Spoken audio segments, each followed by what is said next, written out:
21st of February. The Gary Debs room. Here we are again. The eccentric landlord's eccentric top floor abode. We're here because Mr. Gary Debs is the one who discovered the incident this morning, don't forget. You chaps, eh? Yes, good morning, sir. Thank you for your cooperation in court yesterday. It was quite a trial. As much for Mr. Gary Debs as anyone, really. Came straight back here after that business of the Bailey yesterday. Didn't expect to wake up and more bawling nonsense this morning. I wonder if you wouldn't mind telling us exactly what happened, Mr. Gary Debs. Yes, I suppose you'd like to know all about the dead loss of an actor chap in the ground floor room. Those were exactly Inspector Gregson's words, weren't they? Oh.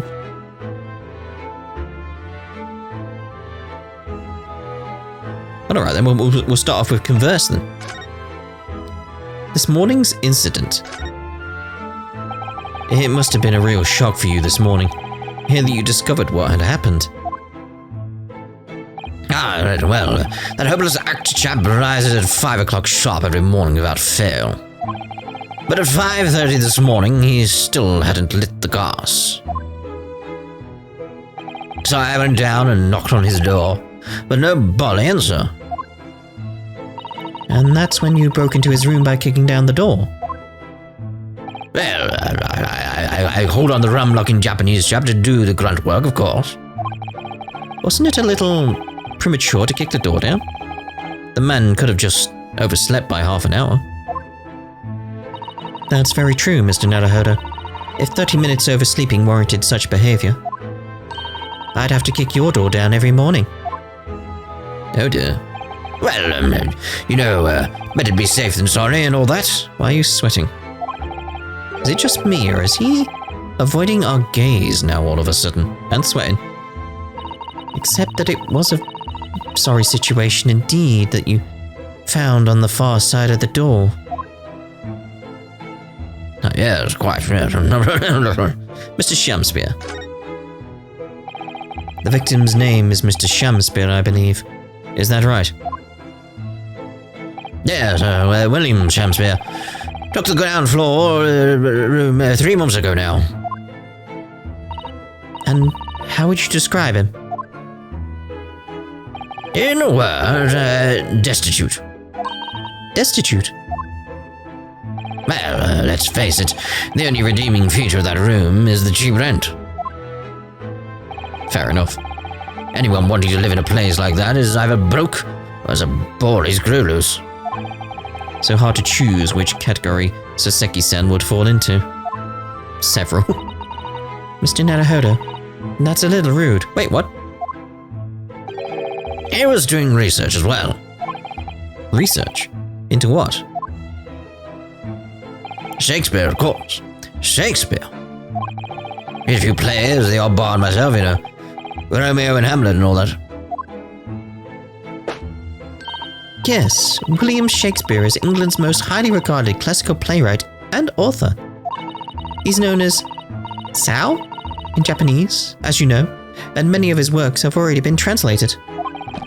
It seems incredible that Shakespeare was shortened to Sao, though. Someone was too heavy-handed there. There were a lot of costumes in the victim's room, actually, weren't there? Of course, Mr. Natsumi is a scholar of English literature as well. I imagine he and Mr. Shamspeare would have had much in common. Shakespeare interpretation disagreement leads to shocking murder.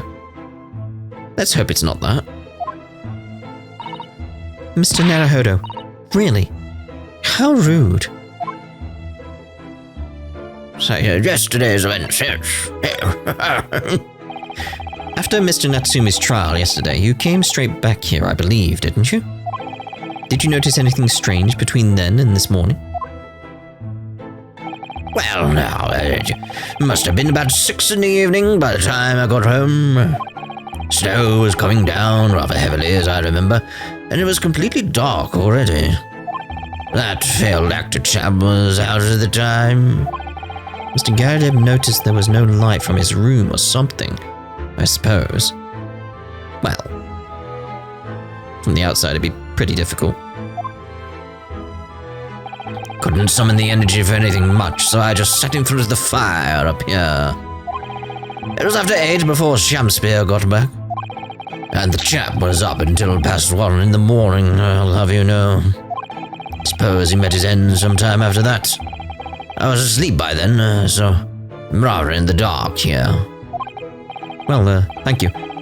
That was very illuminating. See, illuminating, light. A lot of dots.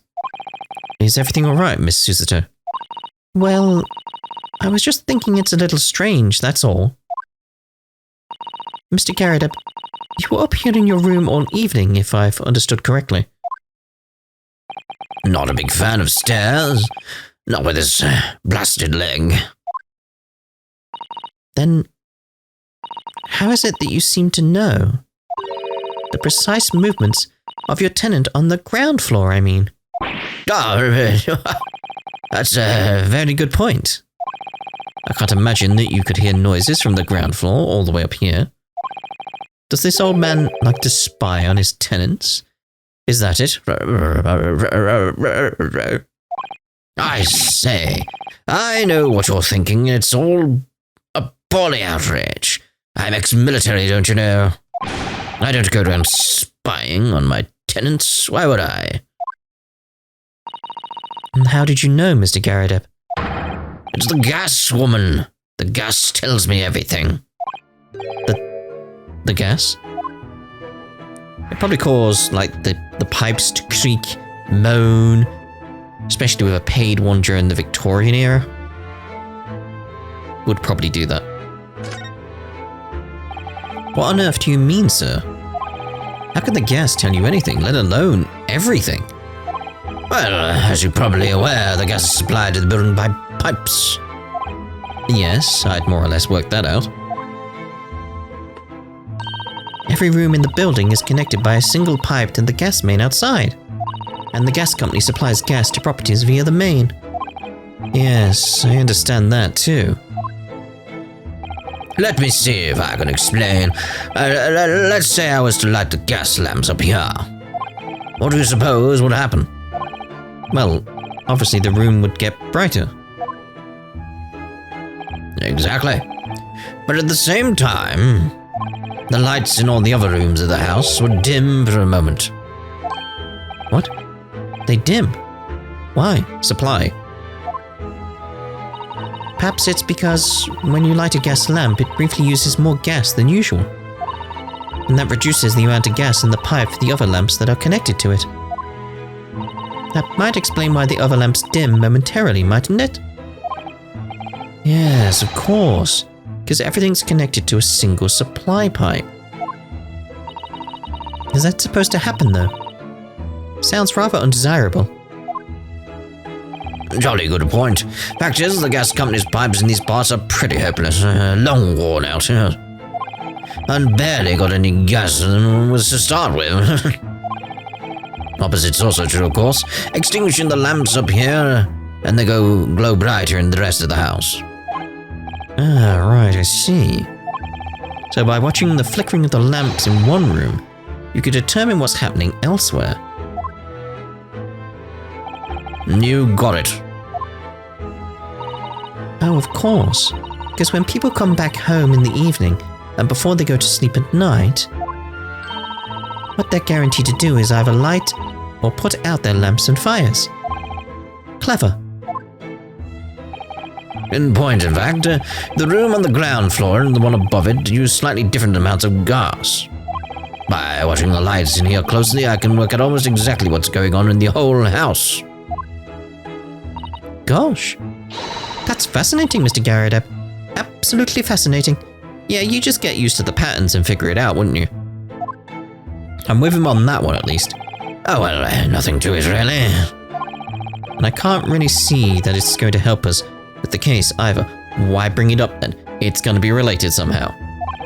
What I'd like to know is why Mr. Garrett is so interested in what his tenants are up to in the first place. There's a curtain twitcher. Feel like there's more to it than idle curiosity. Let's have a little examine then. Right. That's your military uniform, isn't it, Mr. Garrett? Well, yeah, ceremonial garb, yes. Been hanging on the wall ever since my retirement bash. Not in active service now, you know. Doesn't mean much to me anymore. You could have the old thing if you wanted it. Well, it might suit Lord Van Zykes, perhaps.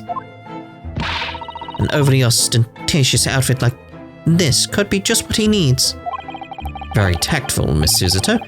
Very tactful indeed. So look at the medals. Good to see Mr. Garrideb's Medal of Honor still proudly displayed on the wall.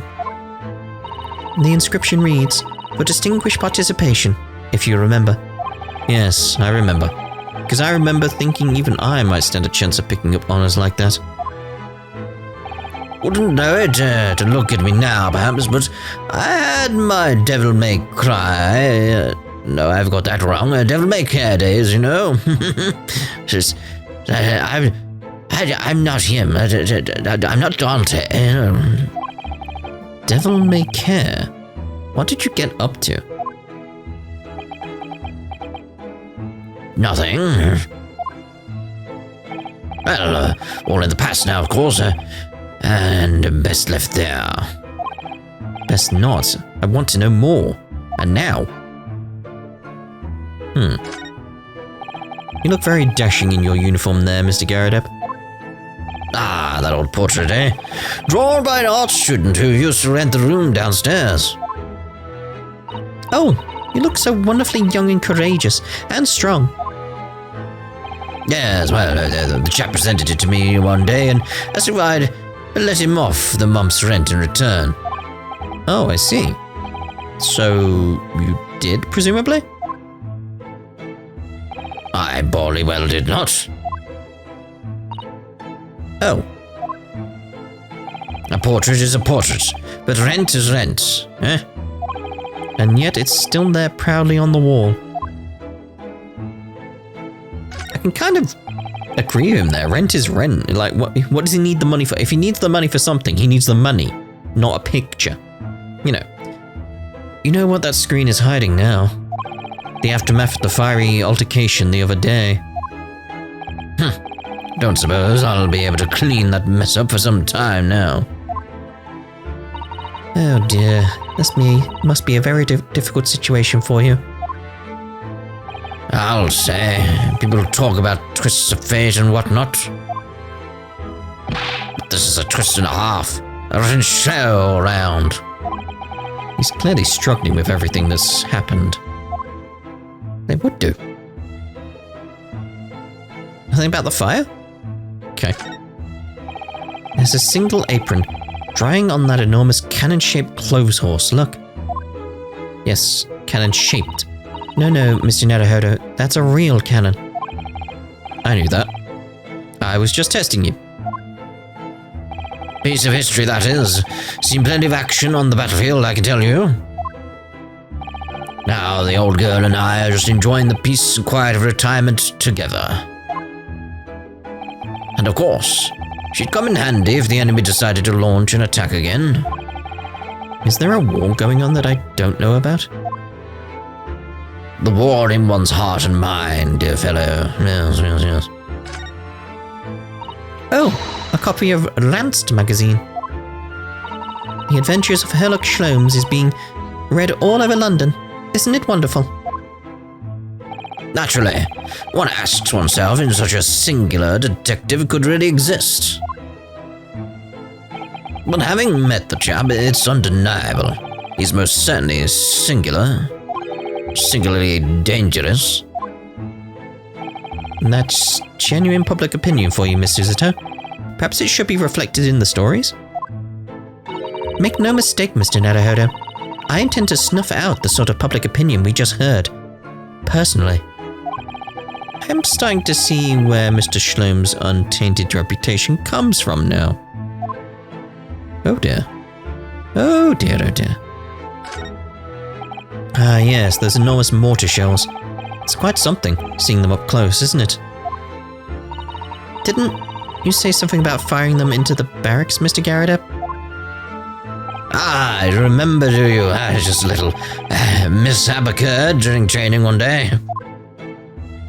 What are you doing fighting on your own men? The captain bellowed at me. I'm not surprised. A little mishap doesn't really do it justice, does it? Well, one of these little incidents when one has these little instances when one has a hot-headed young private. Perhaps I should put some evidence that resulted from one of my little mishaps on display. Oh, does the great lawyer, like the great detective, want to exhibit some trophies of his finest moments? No comment? Oh dear. Right, so let's see over here. Check the window. There's a good view over the wintry East End from up here. It's an oppressive grey scene. There's really nothing comparable in Japan. And down below, Briar Road, partially blanketed in snow.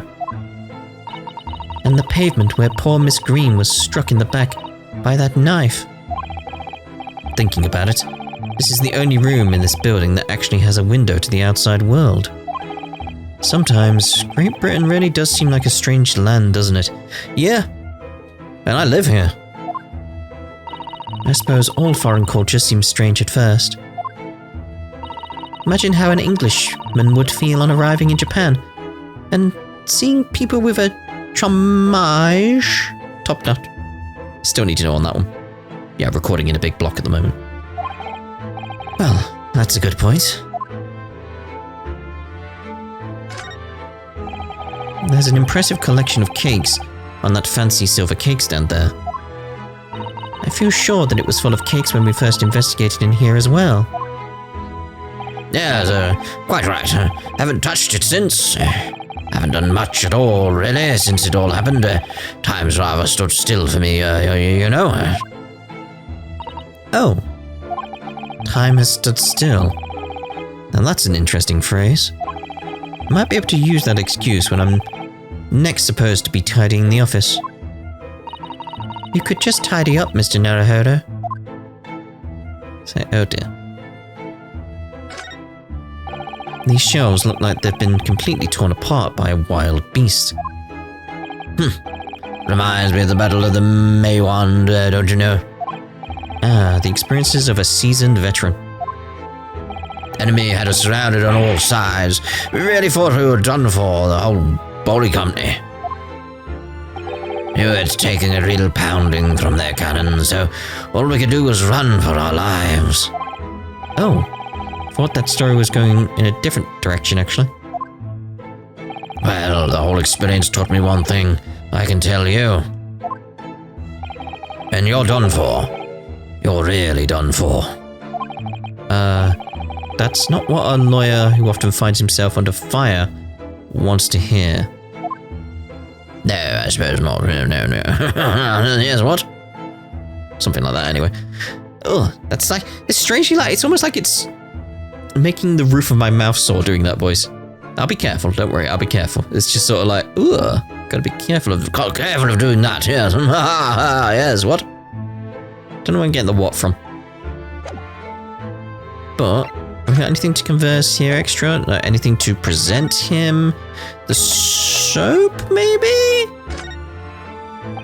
Mr. Garrideb, could I show you this? Been quite a couple of days, as you can imagine. I'm afraid I'm rather tired.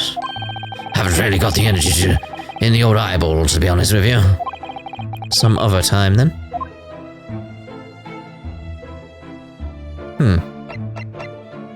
Alright then, so we'll leave that be then. So I'm just thinking, like, where else can we go? So, Briar Road, because we've got an exclamation there, so. At 21st of February, Briar Road. Alright, so let's examine what we can around here. So there's the soap again.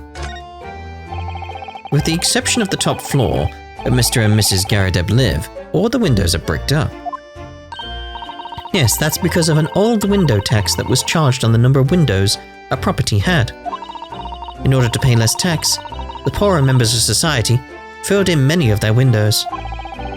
But the tax has been since abolished, hasn't it? So the windows could all be opened up again, surely. Unfortunately, it would appear that the residents of this district can't afford to pay to have the work done. Yes, that is a sad state of affairs, indeed. You can see, I just noticed. Well, I'll do it when we do some investigating, especially for people like poor Mr. Natsumi, who have to live all cooped up in a windowless room. I suppose that's the price you pay for living in very cheap accommodation.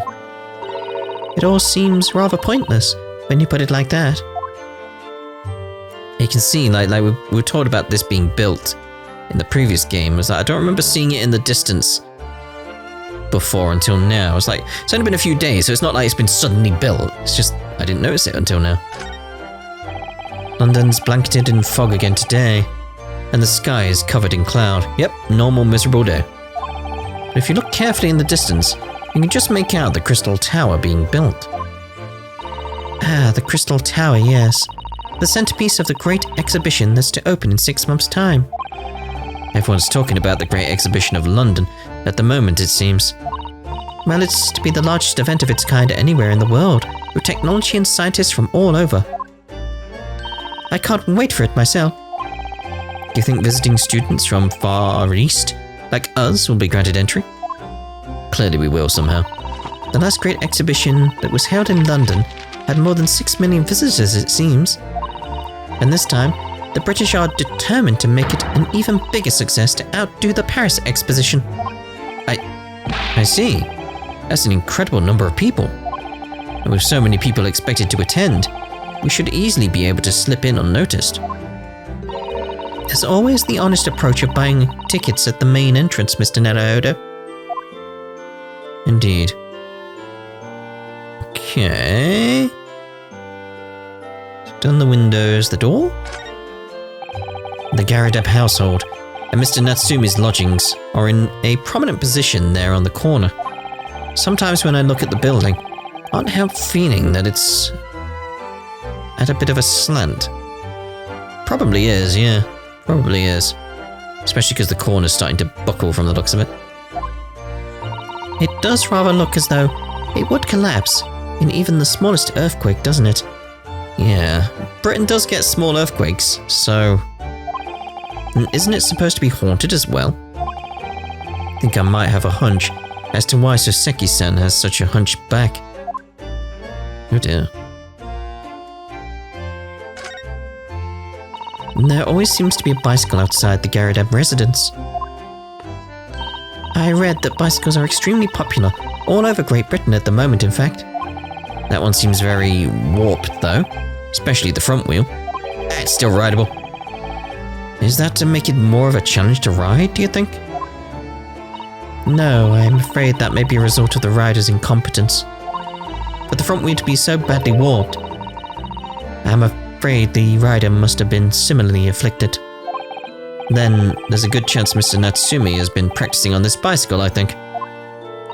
Oh dear. I fear you may be right. That was in poor taste. Jeez. Snowman! Why has somebody built this snowman on some sort of pedestal, do you think? That's not a pedestal, Mr. Naruhodo. That's part of the snowman's body. Really? It already has a perfectly good body. Well, it's true that British snowmen are usually made with 2 balls of snow.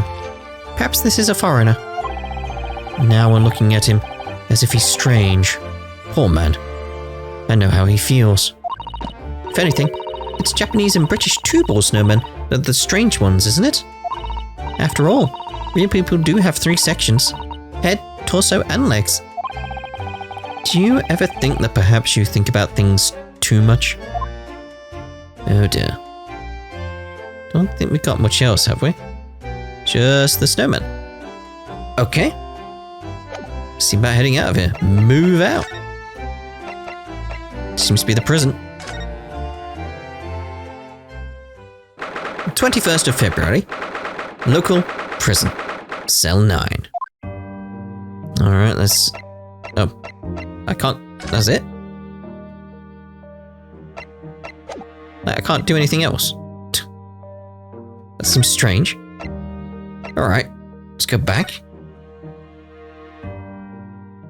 21st of February. Shlome's Suite. It's like, where do we need to go now?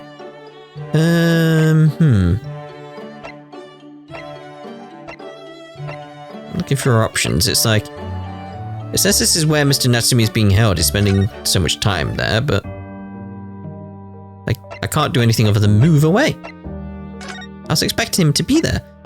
Okay, Miss Greens.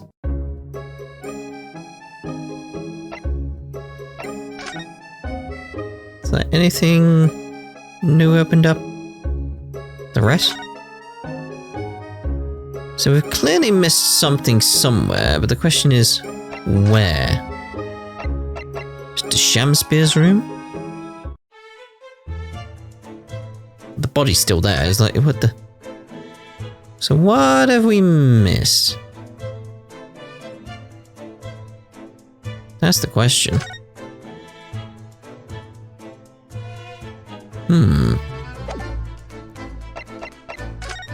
So maybe there is something to present in the Garadevs. Maybe the soap? Maybe the soap. Didn't I try presenting the soap to him? You know, on about his eyes, Mr. Garadev, could I actually see this? In quite a couple of days, okay. Alright, we'll try the other things then. We'll try the other things. Mr. Garadeb, could I show you this? Couple of days, okay. Nearby street map. Then where? Again, it's like the Briar Road again?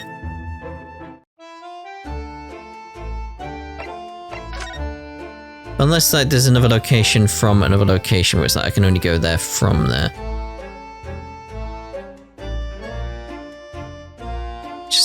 It's just sort of like we're not really...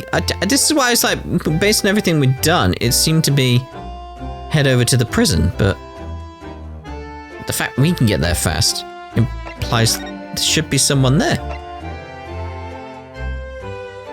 Like, huh? We can't head back there. Then where?